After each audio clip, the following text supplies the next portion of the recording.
Disinilah pentingnya kekuatan yang luar biasa. Beliau orang kaya, iya. Orang kuat, pemberani, iya. Kecerdasan juga iya.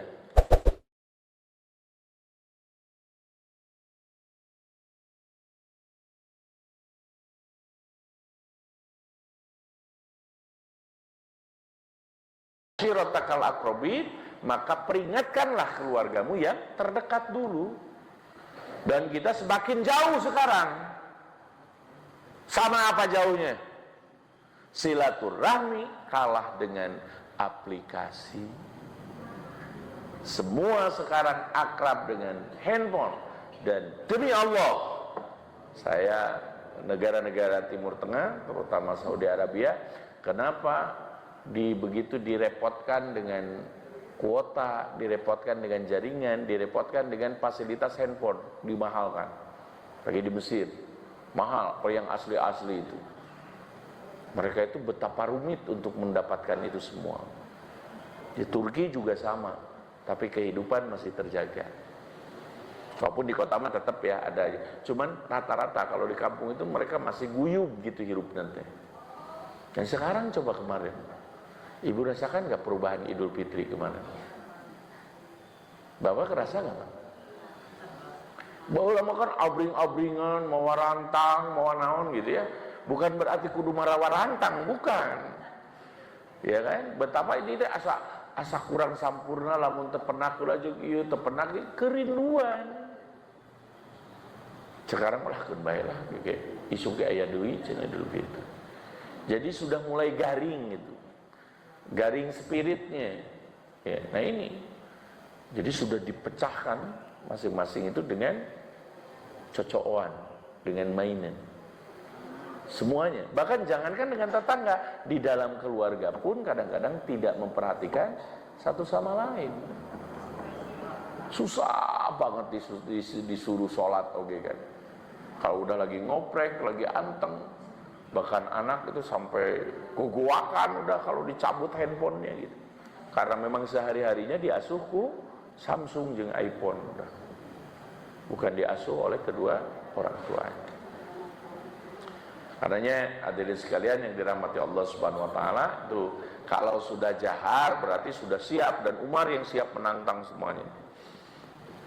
Disinilah pentingnya kekuatan yang luar biasa. Beliau orang kaya, iya. Orang kuat, pemberani, iya. Kecerdasan juga iya. Jadi bukan seperti gambarnya pemberani, tukang gelut berarti preman gitu. Tidak. Kecerdasannya itu luar biasa. Nah ini saya ingin menjelaskan, Umar itu galak tapi pinter gitu. Dan pinternya itu sampai ke langit, Pak. Beberapa ayat Al-Quran dan malaikat pinjem lisannya Umar. Jadi bahasanya persis seperti yang diomongkan Umar dan kemudian diduplikat oleh malaikat. Ya nanti dijelaskan. Kemudian apa keutamaannya? Rasulullah SAW menegaskan, Innallaha ja'alal haqqa, sesungguhnya Allah menetapkan yang benar itu ala lisani Umar wa qalbi, atas lisan Umar dan hatinya. Umar itu jauh dari kemunafikan, mun hejo, mun berem. Bahkan punten, beliau ini paling rada berani juga kepada Rasulullah. Mengingatkan, disinilah orang Syiah menyerang Umar bin Khattab. Karena dulu pernah ketika mau nyolatin orang munafik, Rasulullah itu kan orang munafik itu Abdullah bin Ubay bin Salul itu terkenal dengan suka nyakitin Nabi. Termasuk dia yang menebar isu hoax tentang Aisyah selingkuh. Itu tentang keluarga Nabi. Dia yang paling aktif tuh. Harus dan hampir menghancurkan. Ini kasus hoax selingkuhnya Aisyah ini bisa dibenarkan dengan apa? Sampai turunnya wahyu Al-Quran untuk menyucikan Siti Aisyah radhiyallahu anha. Ini betapa ya kalau fitnah itu, maksudnya fitnah dalam arti fitnah dalam bahasa Indonesia ini. Karena kalau fitnah dalam bahasa Al-Quran itu pembunuhan. Kalau fitnah dalam bahasa Indonesia itu apa ya? Pak, fitnah, ulah mitnah, iya, menuduh tanpa bukti dan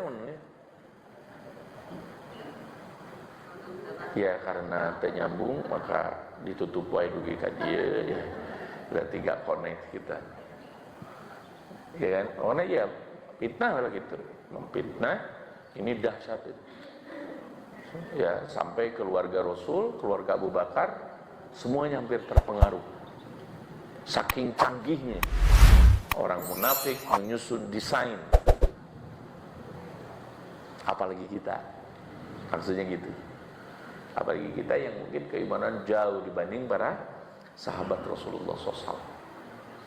Nah, yang hak jadi apa yang hijau-hijau, yang berem-berem gitu ya. Tapi bukan berarti sok nyari kanan we, enggak gitu ya. Jadi nu kebayang Umar tuh pemarah gitu. Kabe-kabe nyari kanan, enggak juga. Hatinya penuh dengan kelembutan gitu ya.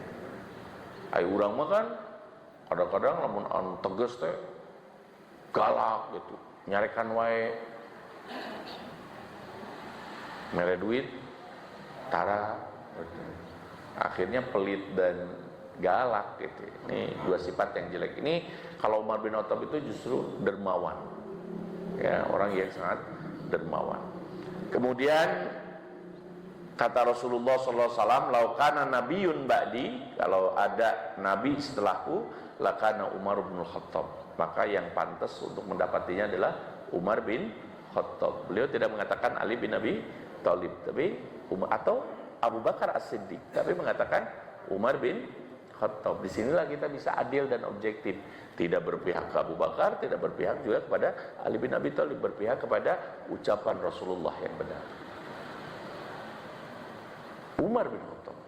Jadi, tapi tidak ada nabi setelah Rasulullah SAW. Ya, jadi kalau ada nabi, itu Umar sesungguhnya yang melanjutkan. Kemudian dari Abi Sa'id, Rasulullah juga menegaskan, tatakallamal malaikatu ala lisani. Malaikat itu berbicara meminjam lisannya Umar. Jadi dalam Al-Quran nanti ada kata-kata Umar yang dikutip oleh Allah Subhanahu Wa Taala, yang dikutip oleh malaikat sehingga jadi wahyu Al-Quran. Dari Aisyah juga mengatakan, qad kana yakunu fil umam muhaddisun. Dalam setiap umat itu pasti ada pembisik dan juru bicara, jubir. Seperti halnya Nabi Harun kepada Nabi Musa alaihissalam. Jadi Nabi Harun itu jubirnya Nabi Musa. Fa'in yakufi ummati ahadun, kalau ada di umatku itu seseorang untuk jadi jubir dan jadi pembisik, maka Pak Umar bin Khattab adalah Umar bin Khattab. Jadi kecerdasan Umar itu bukan kecerdasan karena bacaan, tapi kecerdasan karena ilham yang sangat luar biasa. Bahkan beliau itu keputusannya sering mendahului ayat Al-Quran. Karena ayat Al-Quran sesuai dengan apa yang diucapkan oleh beliau. Dalam beberapa riwayat disebutkan ada 30 kasus ayat Al-Quran, apa yang diucapkan Umar dibenarkan Al-Quran. Ya, ini yang sangat dahsyat. Jadi orang kalau udah hatinya lembut, makanya ada tohurun, ada orang yang suci ya. Kalau yang suci ya tohurun itu berarti suci. Ada taubatun, ada orang yang tobat. Ada juga al-mutatahhirin, orang-orang yang senang bersuci, senantiasa berwudu. Makanya ada tasdid.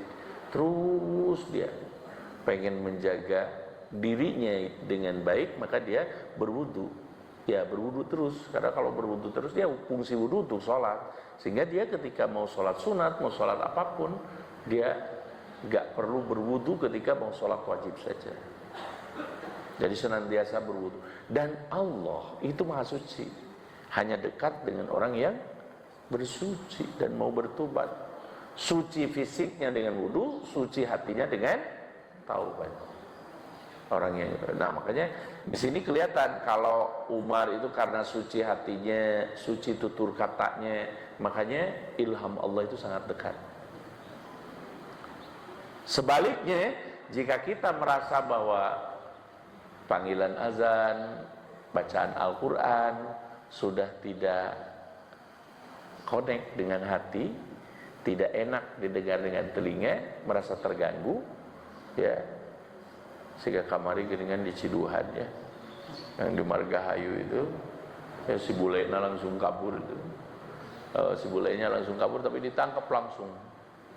Mengapresiasi nih Polda Jabar, walaupun sudah memaafkan masjidnya, tapi tuman itu seenaknya aja masuk masjid dan meludahin sampai siunun, trauma tuh, mau dipukul tuh, nggak gandengan. Dan mudah-mudahan di lembur mana nama taraya adan, jeung taraya kan sebelum Jumatan gitu ya, ada pengajian. Ya boleh mengingatkan, tapi jangan terlalu keras dan terlalu lama juga, Pak. Ini juga perhatian juga untuk para masjid-masjid, karena bisa bukan masalah Al-Qur'annya, bukan, tapi mengganggu di saat orang lain mungkin lagi istirahat atau juga yang lain, atau mungkin juga ada orang kafir, ya kan? Ada orang kafir di sekitarnya, ya udah jangan dipaksakan, cukup adzan aja udah.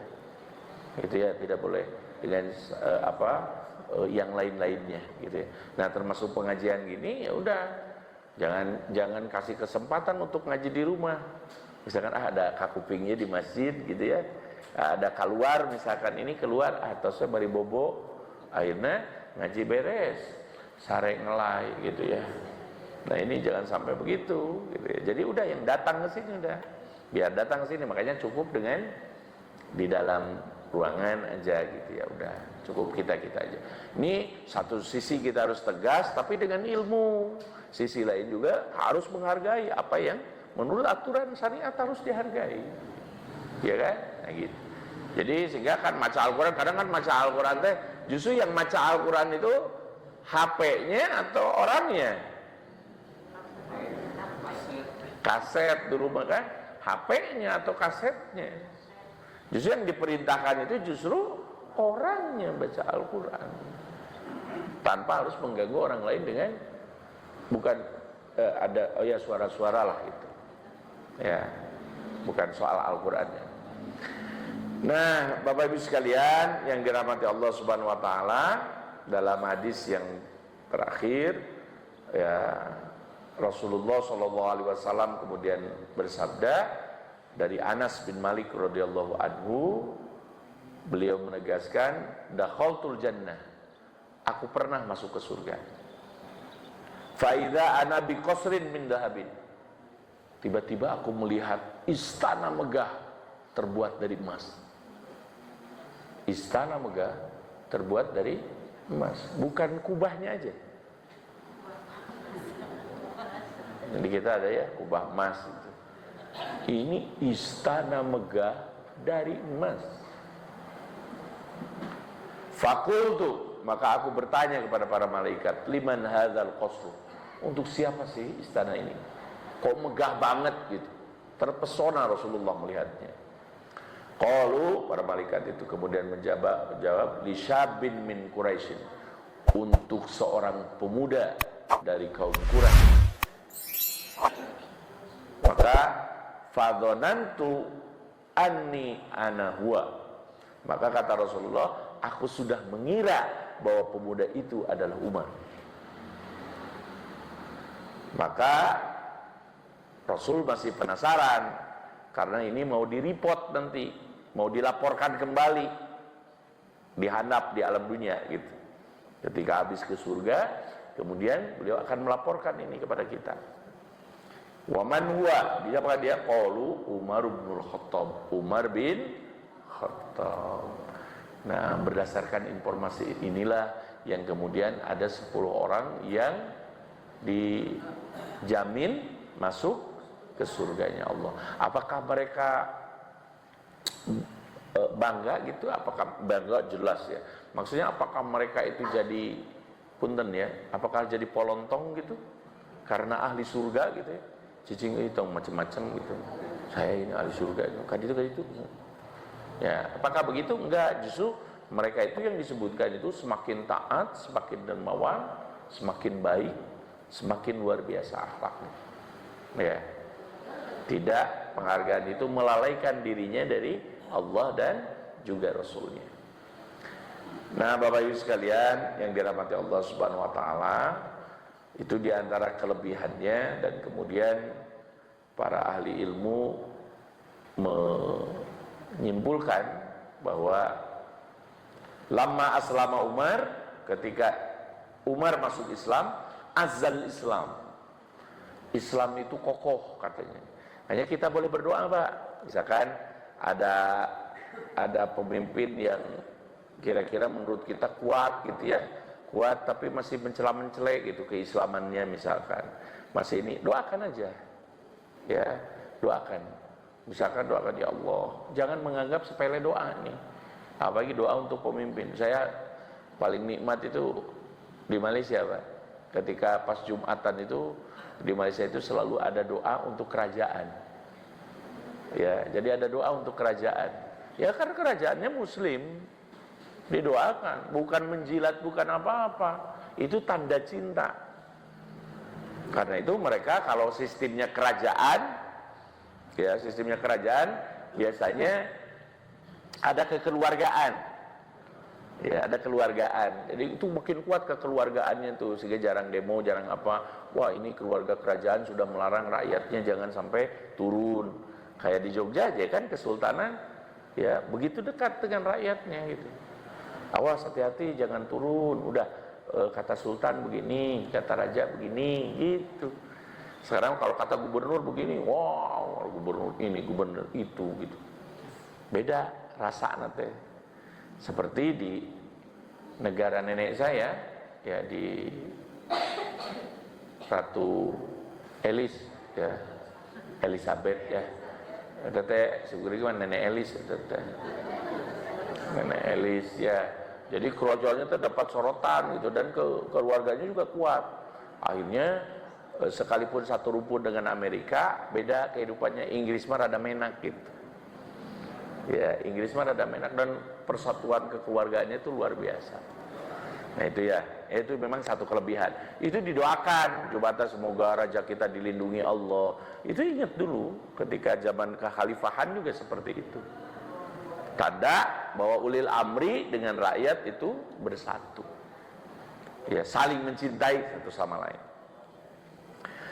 Wahajaro jahron, beliau itu kalau hijrah yang lainnya sembunyi-sembunyi, beliau mah terang-terangan udah. Umar itu bahkan sampai nantang kan, kalau kalian mengganggu Rasulullah ya, kalau kalian ingin istri-istri kalian jadi janda, maka aku tunggu di bukit itu, duel sama saya satu-satu. Ayo datang, gak ada yang datang ya. Nah, kita juga gak tahu ya, ini kalau orang nantang itu kan berarti udah punya kualitas, Pak, ya kan? Jadi udah punya istidad, persiapan.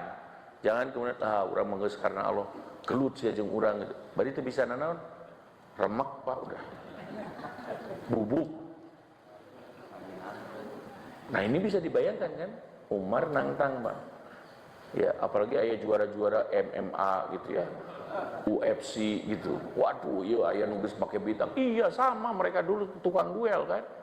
Siapa yang jago nombak, siapa yang jago panah, ada dulu itu. Yang ngejar Rasulullah ke Gua Sur siapa? Siapa, Pak? Batur gitu ya. Itu tentang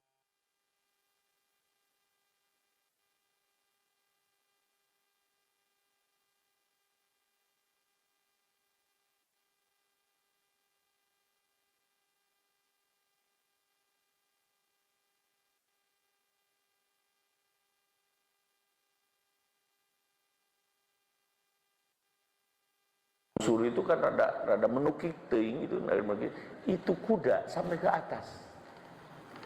Saya bilang, ayeuna ge geus hese, komo baheula kalau masih original, itu kumaha naik kudanya gitu. truk keluar kan kuda-kuda itu sampai kemudian ke gua nyari-nyari mana. Karena ada dikasih rahmat lancar kayak gitu ya. Kemudian ada burung-burung jadi dilindungi oleh Allah. Yang la tahzan innallaha ma'ana itu. Ketika Abu Bakar khawatir dengan keselamatan Rasulullah, lalu ditenangkan. Ya kan? Itu sampai ke atas. Saya bilang, ini berarti jaragoan gitu. Saya jangankan di bukit gitu, coba naik kuda Australia nurada jangkung gitu ya, dina landasan biasa ngageter patur. Ngadeg-deg gitu kalau udah belum biasa mah, iya nyorongcot gitu. Alah, iya berjung jangkung kuda nanti kumaha. Berarti perlu latihan. Bukan hanya sekedar kuar-kuar berjihad. Bukan hanya sekedar itu maksudnya ayo gitu. Enggak, bukan hanya semangat. Tapi harus ada istidad atau persiapan. Kemudian wasahida badran, kemudian beliau juga ikut berperang Badar, wa Uhudan, dan perang Uhud, wal musyahid kulluha, bahkan seluruh peperangan ya, peperangan rata-rata beliau diikuti. Wa huwa awwalu khalifatin dunya bi amiril mukminin, dan beliau ini adalah khalifah pertama yang dijuluki Amirul Mukminin. Ya, rajanya orang-orang yang beriman. Wa awwalu man katabat tarikh lil muslimin, yang pertama menulis tanggal untuk umat Islam yaitu kalender Hijriah. Ya kan? Kalender Hijriah. Walaupun diakui ya mungkin sekarang belum ada bersatu atau minimalnya per negara. Walaupun juga ini berita buruknya juga dari seluruh dunia, hanya cuma 4 negara Asia Tenggara yang beda Idul Fitri kemarin. Iya kan? Yang beda Idul Fitrinya kemarin itu. Ya terserah berbagai ukuran dan juga patokan standarnya masing-masing. Yang jelas memang kalender global itu perlu ya. Karena kalender Hijriah itu mengatur ibadah. Umroh, haji, kan gitu ya. Ya terus kemudian saum, apalagi? Ya kan itu diatur oleh tanggal Hijriah. Kalau kalender Masehi itu buat gajian. Ya. Gajian dan tagihan itu kalender Hijriah. Ya, jadi keuangan. Kemudian wa awwalu man jamma'al Qur'an fil mushaf, yang pertama menyatukan mushaf Al-Qur'an itu adalah Umar bin Khattab. Yang tadinya nggak boleh ditulis, kemudian ditulis, disatukan, kemudian jadi rapi sekarang. Karena itu jangan menganggap enteng pekerjaan para sahabat, sehingga kemudian mengatakan bahwa kita madhab sekarang. Kita itu madhab para sahabat dengan Rasulullah SAW. Jangan sok tahu. Rasul itu kan nggak bisa apa yang kemudian dilarang oleh Rasulullah, apa yang kemudian tidak diperintahkan oleh Rasulullah, kita jangan sok nyaho gitu. Berarti kalau begitu mah sudah mengaku sebagai nabi. Dan uniknya dalam fatwa renggang-renggang itu mereka pakai dalil Al-Qur'an, surat Al-Mujadalah itu. Yafsahillahu lakum gitu ya. Fafsahu, maka kalau ada majlis katanya kan direnggangkanlah katanya gitu. Makanya sholatnya renggang katanya gitu. Ya, nah itu yang kemudian menjadi pertimbangan Al-Quran, tapi dipahami dengan akal. Akal juga gak begitu, akal-akalan. Ya.